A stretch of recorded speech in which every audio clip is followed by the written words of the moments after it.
Drink beer, it's good for you. I'm empty-handed and I'm feeling blue, and I'm gonna drink till the day that I die. Hello and welcome to the video. In this video I'll be looking at and reviewing the Tilt Hydrometer. Quite some years back I saw a product called the Beer Bug. It offered similar features to the Tilt, but it was extremely expensive, so I decided on that basis to give it a miss. And to be quite honest, I'm glad I did, because it was fraught with many different problems. Then the Tilt came along and my interest grew again.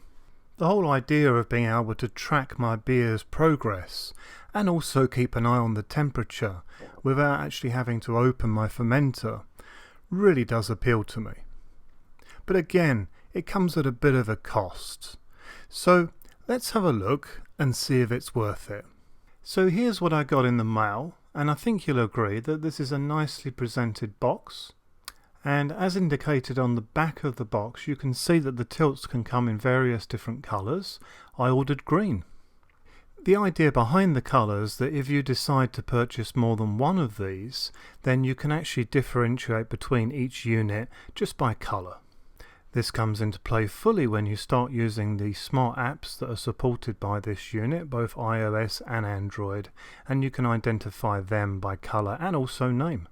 So we've got a nice simple piece of card here that tells you exactly how to get going with your Tilt, and a very Apple-esque sticker.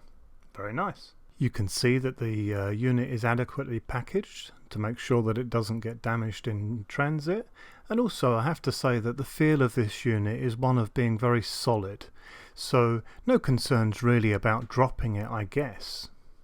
So here's a closer look now at the circuitry inside the unit, and you can see there's a battery housed within it.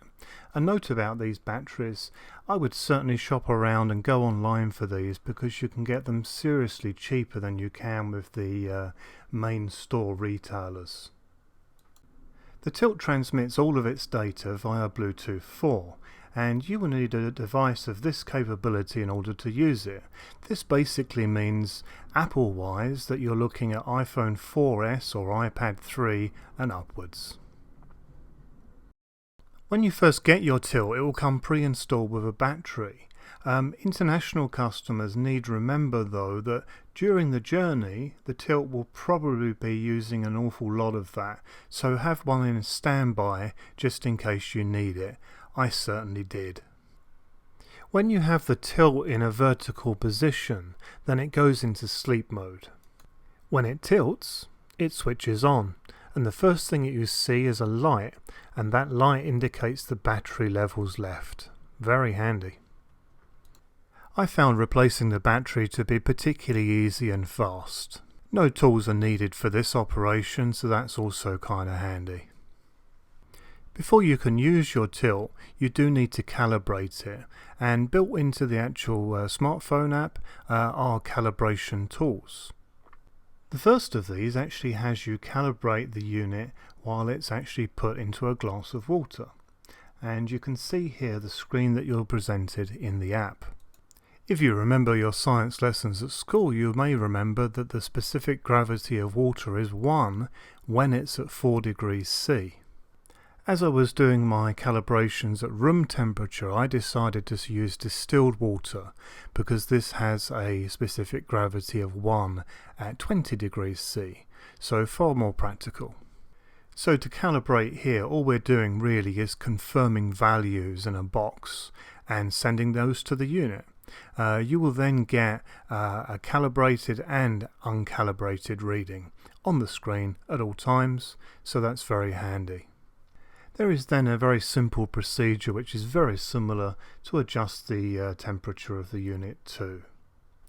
The other very nice feature of the Tilt is you can actually post to the cloud with all this data, and you can see on the screen now the sort of report that it will generate, so you'll see that it's updating everything pretty regularly. The setup of this is also very simple and easy. And if charts are your thing, then connecting this to brewstat.us website or going for the whole brew pie experience, you are really going to be happy. And you can customize it to your heart's content. I guess you could say that this is beer brew geek heaven. What I did was I actually set up Google Documents on my iPhone, and at the touch of a button I could have a look at the graph and how it was going in real time at any point during the day, and I found this very reassuring. Reassuring in the sense that it enables the user to actually see issues with a fermentation straight away, and that's very, very handy. I do all of my fermentations in my basement. What I did was I set this iPod up a floor above, and it was still able to get the signal very well, so I was very happy with that. When using a dedicated device like this, it's important to leave it plugged in. So actually, how accurate is this device? Personally, I found that from a specific gravity point of view, it was certainly within 1 or 2 points of my hydrometers that I tested alongside it, so that's good enough for me, I think. Temperature wise, I found it to be spot on, as you can see here. As an added bonus for those with stainless steel fermenters, this actually works, no problem at all. So going back to the question that I asked at the start of this video, is it worth it? $120 is not exactly a small amount of money. On top of that, you will have carriage, and if you're living internationally like I am, you will also have customs charges too. It's a shame that these aren't actually available for shipping within Europe or other areas as well as America, because that would certainly bring the cost down for everyone else outside of the US. If I add together the cost of the unit at $120, plus carriage, plus the customs fees, then I actually paid over $200 for this. Am I happy with my investment? Do I feel that this is good value for money? Damn right I do. I'm really happy with this, I have to say, and in fact I'm actually thinking about getting a second one pretty soon. This is something that really gives you an advantage in terms of problems with your fermentation. As a beer geek, I love the graphs that I can generate through this tiny little unit. It's really interesting to see the differences in different yeast and how they perform fermentation wise. It's also super handy being able to know exactly what the gravity is without actually having to open the fermentation vessel. Every time we do this, we do invite the issues that can come along with that in terms of contamination and so on. I mean, I've never ever had a problem in that regard, but I know others that have. So really, in conclusion, if this is something that you can afford and you can work it into your budget and you can justify it, then absolutely go for it. I wouldn't say it's an essential item, but it sure is very interesting and very handy. So this concludes my review of the Tilt. I hope you found this review both interesting and informative.